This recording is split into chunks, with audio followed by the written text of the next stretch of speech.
जितनी भगवान में श्रद्धा, भजन में श्रद्धा बढ़ती जाएगी, उतना ही आपके जीवन में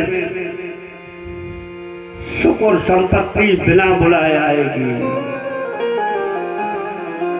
इसलिए जीवन में श्रद्धा को बढ़ाओ, भजन को बढ़ाते जाइए। कछु आदमी टेके क्लास में डरे रहते हैं, बोले बात महाराज हम तो सुबह भगवान के दर्शन कर तो धन्यवाद कर। कब से कर रहा है? बोले 12 साल हो गई, इतना ही कर रहा है। एक क्लास में पढ़े हो। कोई कहता हम तो 1 माला 2 माला एक दिन में जपते हैं बस। भैया बढ़ाओ ना भजन। जैसे हर चीज बढ़ा रहे हो जीवन में, धन संपत्ति बढ़ाने के चक्कर में लगे हो, जमीन जायदाद बढ़ाने के चक्कर में लगे हो, रिश्ते नाते बढ़ाने के चक्कर में लगे हो, ठीक इसी प्रकार से जीवन में भजन भी बढ़ना चाहिए। भजन भी बढ़ाओ अपने जीवन में, श्रद्धा को भी बढ़ाओ अपने जीवन में। और जितना भजन बढ़ेगा उतना ही जीवन में आपके सारे अमंगल धीरे धीरे नष्ट हो जाएंगे और सुख और समृद्धि आपके यहाँ बिना बुलाए आएगी। तो धीरे धीरे श्रद्धा रूपी पार्वती बड़ी होती है। अब देखिए फायदा क्या हुआ जब पार्वती बड़ी हुई। तो जैसे ही श्रद्धा बढ़ी तो उससे दूसरा लाभ क्या होगा?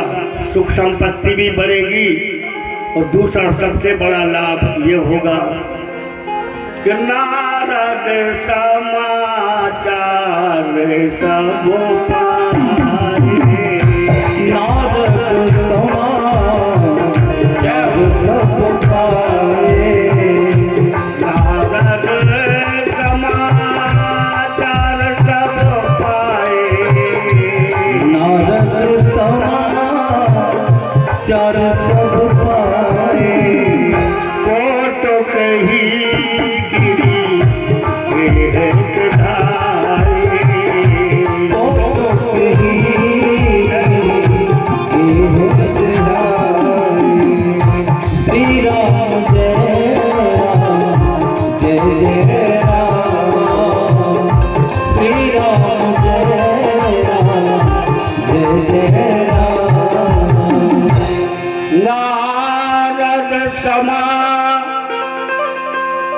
चार सब पाए,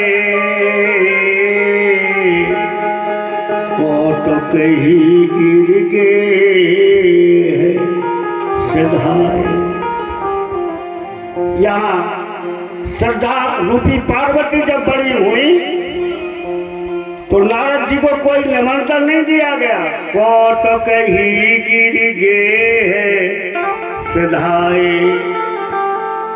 स्वतः नारद जी कृपा करके राजा हिमांचल के यहाँ पर पहुंच गए। नारद कौन? नारम ज्ञानम ददाती थी नारदा, जो नारायण का ज्ञान करा दे, जो नारायण से मिला दे। अब देखना जिन को भी नारद जी मिले उन्हें भगवान जरूर मिले। नारद जी जो है ना, जब जीव के पास होते हैं तो जीव को भगवान से मिलाने का प्रयास करते हैं, और भगवान के पास होते हैं तो भगवान को जीव की व्यथा को सुना करके उन पर कृपा कराते हैं। यही संत जो होते हैं, सदगुरु जो होते हैं, वो भगवान और जीव के बीच के होते हैं। करते क्या है? बस यही करते हैं, जब जीव के पास होते हैं तो जीव को भगवान से मिलाते हैं, और जब भगवान के पास होते हैं तो भगवान को जीव की व्यथा को सुना करके और जीव का कल्याण कराते हैं। नारद सदगुरु है, नारद परम संत है, इसलिए राजा हिमांचल किया। इसका भावार्थ क्या हुआ, अर्थ क्या हुआ?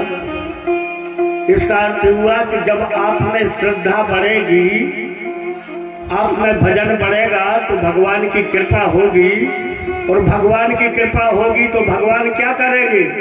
भगवान किसी संत, किसी सदगुरु से आपकी मुलाकात करा देंगे। बस यही भगवान की कृपा है। जीवन में कोई संत सदगुरु की प्राप्ति हो जाए तो समझ लेना कि हम पर भगवान की कृपा हो रही है। भगवान जब कृपा करते हैं तो एक ही कार्य करते हैं कि जीव को किसी संत और सदगुरु से मुलाकात करा देते हैं, मिला देते हैं। और जीवन में संत और सदगुरु मिले तो जीव का परम कल्याण हुआ। इसलिए कबीरदास जी कहते हैं कि